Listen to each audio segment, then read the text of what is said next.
Bună ziua! Amenajăm o promenadă pentru cureștenii din sectorul 3, dar nu numai.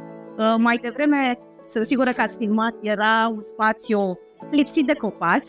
Avem astăzi un obiectiv de a pune 200 de copaci.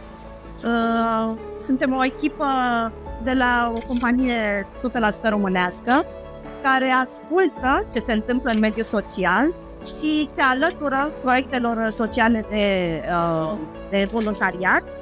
Voluntari, colegii ai mei, am venit cu familiile, cu copiii chiar și plantăm copaci. Green News este un portal dedicat tematicii de mediu.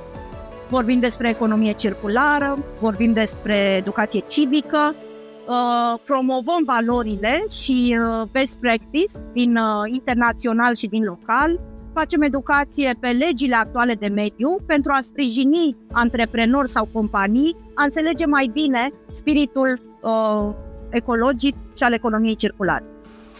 Se aduce un pic de frumusețe cartierului, așa cum se observă, e o zonă mai industrială și alături de echipa noastră de green am zis să pădurim puțin zona.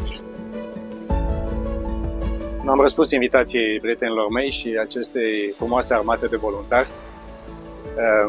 România pierde în fiecare oră 6 hectare de pădure prin defrișare și cred că avem cu toții obligația și interesul să ne protejăm natura și să repădurim România.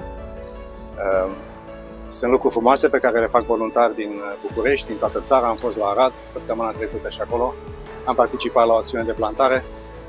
Este clar că nu este suficient.